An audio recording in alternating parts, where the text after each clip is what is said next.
ಆದ್ರೆ ದುರಂತ ಏನು ಅಂದ್ರೆ ಅಂಬೇಡ್ಕರ್ ದಲಿತರಿಗೆ, ಕನಕದಾಸ ಕುರುಬರಿಗೆ, ಈ ಬಸವಣ್ಣ ಲಿಂಗಾಯತರಿಗೆ ಅಂತ ನಾವು ಡಿವೈಡ್ ಬೇರೆ ಮಾಡಿಬಿಟ್ಟಿವಲ್ಲ.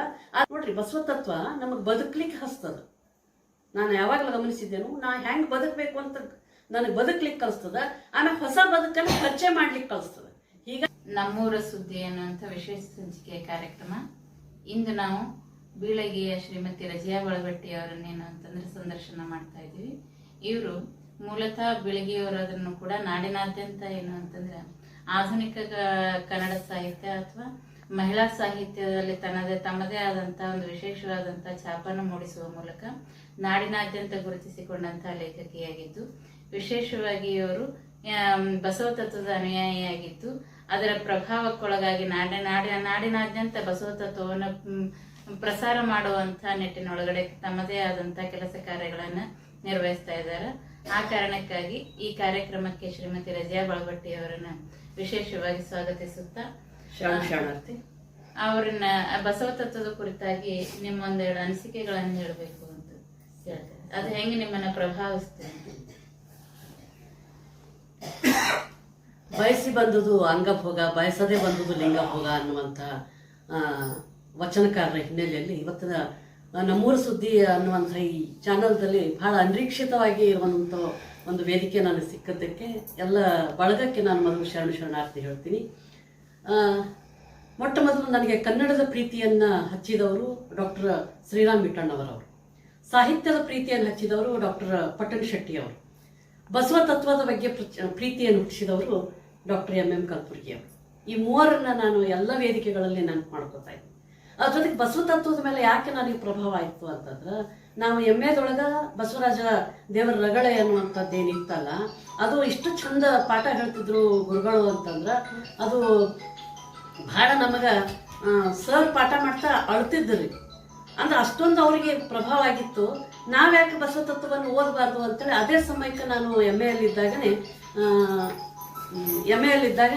ಏನು ಮಾಡಿದೆ ಅಂದ್ರೆ, ಡಿಪ್ಲೊಮಾ ಇನ್ ಬಸವ ಸ್ಟಡೀಸ್ ಇತ್ತು ನಮ್ಮ ಕರ್ನಾಟಕ ಯೂನಿವರ್ಸಿಟಿ ಒಳಗೆ. ಹೀಗಾಗಿ 1 ವರ್ಷ ನಾನು ಓದಿದೆ. ಯಾಕಂದ್ರೆ ಗುರುಗಳ ಇನ್ನೂ ಅಷ್ಟು ವಿಷಯಗಳನ್ನು ನಾವು ತಿಳ್ಕೊಳಿಕ್ಕೆ ಸಾಧ್ಯ ಆಗುತ್ತೆ ಅಂತ. ಅದನ್ನು ನಾನು ಓದಿ ಬಾಗಲಕೋಟೆಗೆ ಬಂದಾಗ ಓದಿ ನನ್ನ ಒಳಗೆ ಇತ್ತದು. ಯಾವಾಗ ನನ್ನ ಕಾರ್ಯಕ್ಷೇತ್ರ ಅಥವಾ ಕಾಯಕ ಕ್ಷೇತ್ರ ಬೀದರ್ ಅಂತ ಆಯ್ತಲ್ಲ, ಅಲ್ಲೇ ನನಗೆ ಬಹಳ ಬಸವ ತತ್ವ ಉಪಯೋಗ ಆಯಿತು ಅಂತ ನಾನು ಹೇಳ್ತೀನಿ. ಕಲ್ತದ್ದು ಎಲ್ಲಿ ವೇಸ್ಟ್ ಆಗುದಿಲ್ಲ, ಆ ಮಾತು ಬೇರೆ. ಬಟ್ ಅಲ್ಲಿ ನನಗೆ ಬಹಳ ಉಪಯೋಗ ಆಯಿತು. ಯಾಕಂದ್ರೆ ಅದು ಬಸವಣ್ಣನವರ ಕಾಯಕ ಸ್ಥಳ ಆಗಿತ್ತು. ಅದ್ರ ಜೊತೆಗೆ ಅಲ್ಲಿ ಒಂದು ವಿಶೇಷವಾಗಿ ವಚನ ವ್ಯವಸ್ಥೆಯ ಬಗ್ಗೆ ಮತ್ತು ಶರಣರ ಬಗ್ಗೆ ಒಂದು ವಾತಾವರಣ ಇದೆ ಅಲ್ಲಿ. ಹೀಗಾಗಿ ಅಲ್ಲಿ ನನಗೆ ಪ್ರತಿ ಮನೆಗಳಲ್ಲಿಯೂ ನಾನು ಬಸವ ತತ್ವದ ಬಗ್ಗೆ ಮಾತಾಡಿ ಬರ್ತೀನಿ. ಎಸ್ಪೆಷಲಿ ನಮ್ಮ ಶ್ರಾವಣದ ಸಮಯದಲ್ಲಿ ಇಡೀ 1 ತಿಂಗಳು ನೀವು ಗಮನಿಸ್ಬೇಕು. ಫಸ್ಟ್ ಹೋದಾಗ ನನಗೆ ಬೀದರ್ ಒಳಗೆ ನನಗೆ ಮನೆ ಕೊಡ್ಲಿಲ್ಲ. ನನಗೆ ವಿಚಿತ್ರ ಏನು ಅನಿಸ್ತು ಅಂದ್ರೆ, ಕುಲವನ್ನ ಅಳಿಸಿದಂತ ವ್ಯಕ್ತಿ ಬಸವಣ್ಣ ಇದ್ದವಾಗ ಈ ನಾಡೊಳಗ ನನಗೆ ಮನೆ ಸಿಗ್ಲಿಲ್ಲಲ್ಲಪ್ಪ ಅಂತ ಮೊದಲು ಅನಿಸ್ತು. ಯಾರು ನನಗ ಇಲ್ರಿ ನೀವು ಮೊದಲು ಮನೆ ಕೊಡ್ತೀನಿ ಅಂತ ಹ್ಞೂ ಅಂದ್ರು. ಆಮ್ಯಾಗ ಕೊನೆಗೆ ಅವ್ರ ಮನಸ್ಸಿನಾಗ ಏನು ಅನಿಸ್ತಾನೋ ನಾನು ನೋಡಿ, ನಿಮ್ಮ ಹೆಸರು ಏನ್ರಿ ಅಂದ್ರು. ನನ್ನ ಹೆಸರು ರಜಿಯಾರಿ ಅಂದೆ. ತುರ್ಕರಿಗೆ ನಾವು ಮನೆ ಕೊಡೋದಲ್ರಿ ಅಂದ್ಬಿಟ್ರು. ನನಗೆ ಶಾಕ್ ಅನಿಸ್ತು. ಪರವಾಗಿಲ್ಲ ಅಂತಂದೆ ನಾನೇನು ಅನ್ಲಿಲ್ಲ. ಆಯ್ತು ಪರವಾಗಿಲ್ಲ. ನಾನು ಅಲ್ಲೇ ಇದ್ದು 1 ವರ್ಷ ಆದ್ಮ್ಯಾಗ ನಾನು ಬಸವ ತತ್ವದ ಬಗ್ಗೆ ಮಾತಾಡಕ್ ಹೋದ್ನಲ್ಲ, ಯಾರು ಮನೆಯವ್ರು ನನ್ ಮನೆ ಕೊಟ್ಟಿರ್ಲಿಲ್ಲ ಅವ್ರ ಮನೆಗೆ ಹೋದಿಲ್ರಿ ನಾನು. ಅವ್ರ ಮನೆಗೆ ಹೋಗಿ ಅವತ್ತ ನಾನು ಶ್ರಾವಣದ ಒಂದು ಕಾರ್ಯಕ್ರಮವನ್ನ ಅವ್ರ ಮನೆ ಮಾಡಿದಾಗ ಅವ್ರು ತಮ್ಮ ಅಡಿಗೆ ಮನೆಯೊಳಗೆ ನಾನು ಕೂಡಿಸಿ ಊಟ ಹಾಕಿದ್ರು. ಆಗ ಅನಿಸ್ತು ಇದು ಬಸವ ತತ್ವದ ಬದಲಾವಣೆ. ಈಗ ನಾನಲ್ಲೇ ನನ್ನ ಹೆಸರು ಬಂದ ಮುಸ್ಲಿಂ ಅದ, ನಾನು ಎಲ್ಲ ಲಿಂಗಾಯತರ ಮನೆಗಳಲ್ಲಿ. ಯಾಕಂದ್ರೆ ಲಿಂಗಾಯತರಿಗೆ ನಮ್ಮ ದೊಡ್ಡ ದುರಂತ ಏನು ಅಂದ್ರೆ, ಅಂಬೇಡ್ಕರ್ ದಲಿತರಿಗೆ, ಕನಕದಾಸ ಕುರುಬರಿಗೆ, ಈ ಬಸವಣ್ಣ ಲಿಂಗಾಯತರಿಗೆ ಅಂತ ನಾವು ಡಿವೈಡ್ ಬೇರೆ ಮಾಡಿಬಿಟ್ಟಿವಲ್ಲ. ಆದ್ರೆ ಎಲ್ಲ ಲಿಂಗಾಯತರ ಮನೆಗಳಲ್ಲಿ ನನಗೆ ಮುಕ್ತವಾದಂತ ಪ್ರವೇಶ ಅದು. ಈಗ ಕೊಟ್ಟದ್ದು ಯಾವುದು ಅಂತಂದ್ರೆ ಬಸವ ತತ್ವ. ಹಿಂಗಾಗಿ ನಾ ಎಲ್ಲರ ಮನೆಗಳಿಗೆ ಹೋದಾಗನೂ ಸಹಿತ ಮತ್ತು ಮಕ್ಕಳಿಗೆ ಪಾಠ ಹೇಳಕ್ ಹೋದಾಗನೂ ಸಹಿತ ನಾನು ಮುಖ್ಯವಾಗಿ ತರಬೇತಿ ಕೊಡ್ತಾ ಇರ್ತೀನಿ. ಈ ಗ್ರಾಮೀಣಾಭಿವೃದ್ಧಿ ಬಗ್ಗೆ ತರಬೇತಿ ಕೊಡ್ತೀವಿ. ಗ್ರಾಮೀಣಾಭಿವೃದ್ಧಿಯ ತರಬೇತಿಯಲ್ಲೂ ಸಹಿತ ವಚನಗಳ ಹಿನ್ನೆಲೆಯೊಳಗೆ ಕೊಡ್ತೀನಿ ನಾನು. ವಚನಗಳ ಹಿನ್ನೆಲೆಯಲ್ಲಿ ಯಾವ ರೀತಿ ಶರಣರು ಬದುಕನ್ನ ಕಟ್ಕೊಂಡ್ರು, ಆ ಬದುಕನ್ನ ನಾವ್ಯಾಕೆ ಕಟ್ಕೊಳಿಕ್ಕೆ ಸಾಧ್ಯ ಇಲ್ಲ ಅನ್ನುವಂಥ ಸ್ಪಷ್ಟತೆಯನ್ನು ಕೊಡ್ತೀನಲ್ಲ. ಹಿಂಗಾಗಿ ಅಲ್ಲಿ ಕ್ಲಾಸ್ ಕೇಳೋ ಮುಂದೂ ಬಹಳ ಖುಷಿ ಪಡ್ತಾರಲ್ಲ. ನೀವು ಕ್ಲಾಸ್ ಹೇಳಿದ್ರಿ ಅನ್ನೋದಿಲ್ಲ ಅವ್ರು ಯಾರು. ಇವತ್ತು ನಮ್ಗೆ ಏನೋ ಒಂದು ಹೊಸ ನಾವು ಕಂಡುಕೊಂಡ್ವಿ. ನೋಡ್ರಿ, ಬಸವ ತತ್ವ ನಮಗೆ ಬದುಕ್ಲಿಕ್ಕೆ ಹಸ್ತದ. ನಾನು ಯಾವಾಗಲೂ ಗಮನಿಸಿದ್ದೇನು, ನಾ ಹೆಂಗ್ ಬದುಕಬೇಕು ಅಂತ ನನಗೆ ಬದುಕ್ಲಿಕ್ಕೆ ಕಲಿಸ್ತದ. ಆಮೇಲೆ ಹೊಸ ಬದುಕನ್ನು ಪರಿಚಯ ಮಾಡ್ಲಿಕ್ಕೆ ಕಲಿಸ್ತದ. ಹೀಗಾಗಿ ನಾನು ಎಲ್ಲರಿಗೂ ಹೇಳೋದೇನು ಅಂದ್ರೆ, ಶರಣರಿಗೆ ಮರಿಬೇಡ್ರಿ. ಬಸವಾದಿ ಶರಣರನ್ನು ಮರಿಬೇಡ್ರಿ. ಇಲ್ಲಿ ಇನ್ನೊಂದು ಮಾತು ಹೇಳಬೇಕೇನು ಅಂತಂದ್ರೆ, ನಮ್ಮ ರಾಜಕಾರಣಿಗಳು ಯಾರು ಗ್ರಾಮ ಪಂಚಾಯತಿಯಿಂದ ಹಿಡಿದು MLA MP ತನಕ ಎಲ್ಲರೂ ಮೊದಲು ನಾಮಿನೇಷನ್ ಫೈಲ್ ಮಾಡಕ್ಕೆ ಹೋಗ್ತಾರ ನೋಡ್ರಿ. ಫೈಲ್ ಮಾಡಕ್ಕೆ ಹೋದ್ರೆ ನಂದು ಇಷ್ಟು ಆಸ್ತಿ ಅದ, ಅದು ಅದ, ಇದು ಅದ ಅಂತ ಹೇಳಿ ಎಲ್ಲ ಫೈಲ್ ಮಾಡಕ್ಕೆ ಹೋಗ್ತಾರೆ. ನಾ ಅವ್ರಿಗೆ ಮೊದಲು ಹೇಳೋದೇನು ಅಂತಂದ್ರೆ, ಅವ್ರು ಆಸ್ತಿ ಅದ ಅದು ಆಮೇಲೆ ನೋಡೋನು, ಅವ್ರ ಕಡೆ ಮುಕ್ತವಾಗಿ ಒಂದು 5 ವಚನ ಹೇಳಿಸ್ರಿ ಫಸ್ಟ್ ಅಂತೀನಿ. ಅವ್ರು 5 ವಚನ ಹೇಳಿ, ಯಾಕೆ ಆ 5 ವಚನ ಹೇಳಿ ಅಂದ್ರೇನು, ಅದ್ರ ಸಲುವಾಗಿ ಅವರು ರೆಡಿ ಆಗ್ತಾರಲ್ಲ, ಸಿದ್ಧತೆ ಮಾಡ್ಕೋತಾರಲ್ಲ, ಆ ವಚನಗಳ ಪ್ರಭಾವ ಅವ್ರ ಮ್ಯಾಗ ಆಯ್ತು ಅಂದ್ರೆ ಅವರಿಂದ ನಮಗೊಂದು ಒಳ್ಳೆಯ ಸಮಾಜ ಸಿಗುತ್ತೆ. ಬಸವಣ್ಣನವ್ರು ಕಟ್ಟಿದಂಥ ಒಂದು ಸುಮಧುರ ಸಮಾಜ ಸಿಗುತ್ತೆ. ಅದಕ್ಕೆ ಆ ರೀತಿ ಮಾಡ್ರಿ ಅಂತ ಎಲ್ಲ ವೇದಿಕೆಗಳಲ್ಲಿ ಹೇಳ್ತೀನಿ ನಾನು. ಎಲ್ಲ ನಮ್ಮ ರಾಜಕಾರಣಿಗಳು ವೇದಿಕೆ ಮ್ಯಾಗ ಇದ್ದಾಗೂ ಹೇಳಿ ಬರ್ತೀನಿ. ಯಾಕಂದ್ರೆ ಬಸವ ತತ್ವಗಳೇ ಆ ರೀತಿಯ ಬಸವ ತತ್ವಗಳೇ. ನನಗೆ ಬೀದರು ಭಾಳ ಹೊಸದಿತ್ರಿ. ನಾ ಹೋದವಾಗ ನನಗೆ ಯಾರೂ ಗೊತ್ತಿದ್ದಿಲ್ಲ. ಏನೋ ನನಗೆ ನಮ್ಮ ಅಬ್ದುಲ್ ನಜೀರ್ ಸಾಬ್ ರಾಜಗ್ರಾಮೀಣಾಭಿವೃದ್ಧಿ ಸಂಸ್ಥೆಯವರು ಹೇಳಿದರು, ಅಲ್ಲಿ BRGF backward reason grant fund ಅನ್ನುವಂಥ ಒಂದು ಹೊಸ ಪ್ರಾಜೆಕ್ಟ್ ಬಂದಿತ್ತು. ಅದಕ್ಕೊಬ್ರು ಡಿಸ್ಟ್ರಿಕ್ಟ್ ಕೋಆರ್ಡಿನೇಟರ್ ಬೇಕಲ್ಲ ಅಂತ. ಯಾರು ಹೋಗ್ತೀರಿ ಅಂತಂದಾಗ, ಇಲ್ಲ ರಜೆನೇ ಸೂಕ್ತ ಅಂದರು ಎಲ್ಲರೂ ನಮ್ಮ ಸಂಸ್ಥೆಯೊಳಗೆ. ನನಗೂ ಏನು ಎಲ್ಲಿರ್ತೀನಿ ಅದೇ ನಮ್ಮದು ಬಳಗ ಅನ್ನಕ್ಕೆ ನಾನು. ಸರಿ ಅಲ್ಲಿ ಹೋದ್ವಿ. ಆ ಒಂದು ಪ್ರಾಜೆಕ್ಟ್ ಹಿನ್ನೆಲೆ ಒಳಗೆ ನಾವು ಕೆಲಸ ಮಾಡ್ತಾ ನಾನು ಮನಸ್ಸುಗಳನ್ನು ಯಾವ ರೀತಿ ಕಟ್ಟಬೇಕು ಅಂತ ಶರಣರು ಏನು ಕಲಿಸಿದ್ರಲ್ಲ, ಅದನ್ನು ನಾನು ಅಲ್ಲಿ ಗಟ್ಟಿಯಾಗಿ ಮಾಡಿದ್ದೀನಿ ಅಂತ ನನಗೆ ಮಾತ್ರ ಬಹಳ ನಂಬಿಕೆ ಇದೆ ಮತ್ತು ತೃಪ್ತಿನೂ ಇದೆ. ಅಂಥ ಶರಣರ ತತ್ವಗಳಿದಾವ. ನಾವೇನಾದರೂ ಬದುಕ್ತೀವಿ ಅಂತಂದ್ರೆ ಅದ್ರ ಹಿನ್ನೆಲೆ ಒಳಗೆ. ಅದಕ್ಕೆ ನಮ್ಮ ಮಕ್ಕಳಿಗೂ ನಾನು ಬಸವ ತತ್ವವನ್ನು ಪ್ರತಿ ಮಗುವಿಗೂ ಸಹಿತ ಎಲ್ಲ ತಾಯಂದ್ರಿಗೆ ಹೇಳ್ತಿರ್ತೀವಿ, ಪ್ರತಿ ಮಗುವಿಗೂ ದಿನ 5 ವಚನ ಓದಿಸ್ರಿ. ಅದ್ರ ಜೊತೆಗೆ ನೀವು ಓದ್ರಿ.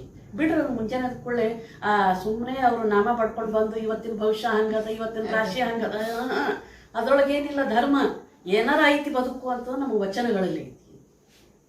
ನೋಡ್ರಿ ಮೋಳಿಗೆ ಮಹಾರಾಜ ಅಂಥ ಒಬ್ಬ ರಾಜ ಇದ್ದಾರೆ. ಅವ ಕಾಶ್ಮೀರದ ಅರಸ ತನ್ನ ಇಡೀ ಅರಸೊತ್ತಿಗೆಯನ್ನು ಬಿಟ್ಟು ಬಂದು ಇಲ್ಲಿ ಬಸವಣ್ಣನ ಒಂದು ಪ್ರಭಾವಕ್ಕೊಳಗಾಗಿ ಕಟ್ಟಿಗೆ ಕಡಿದು ಮಾರಾಟ ಮಾಡಿ ಬದುಕನ್ನು ಕಟ್ಕೊಡ್ತಾರ ಅಂತಂದ್ರ, ನಾವು ಯಾರ್ಯಾರನ್ನು ಕುತ್ತಿಗೆ ಕೊಯ್ದು ಇಷ್ಟೊಂದೆಲ್ಲ ಗಳಿಸಿಟ್ಟು ಅಂತ ಕಾರಣ ಏನದ? ಕಾರಣ ಏನದು? ಎಲ್ಲವನ್ನ ಬಟ್ ಅವ್ರು ಯಾಕೆ ಉಳಿದ್ರು? 12ನೇ ಶತಮಾನಕ್ಕಿದ್ದವ್ರು ಯಾಕೆ ಉಳಿದ್ರು? ಅವ್ರು ಕಟ್ಟಿದಂಥ ಬದುಕು. ನಾವು ಇಷ್ಟೆಲ್ಲ 3 ಮಂಜಿನ ಕಟ್ಟಿಟ್ರು ನಾವು ಯಾರು 3 ದಿವಸ ಉಳಿದಿಲ್ಲ. 3 ದಿವಸ ಉಳಿದಿಲ್ಲ. ಇಂಥ ಬದುಕು ಎದಕ್ಕೆ ಬೇಕು ನಮ್ಗೆ ಅನ್ನುವಂಥದ್ದನ್ನ ನಾನು ಅಲ್ಲಿ ಸ್ಪಷ್ಟಪಡಿಸ್ತಾ, ಇವನ್ನ ನಮ್ಮಲ್ಲಿ ಈ ಲೋಕಾಯುಕ್ತ ರೇಡ್ ಎಲ್ಲ ಆಗ್ತಾವಲ್ಲ, ಅವೆಲ್ಲವನ್ನ ಸಹಿತ ಉದಾಹರಣೆ ಕೊಡ್ತೀವಿ ನಾವು. ಅಷ್ಟೆಲ್ಲ ನೀವು ಕುತ್ತಿಗೆ ಕೊಯ್ದು ಇಷ್ಟೆಲ್ಲ ಮಾಡಿ ಏನಾಯ್ತು ಇವತ್ತಿನ ದಿವಸ?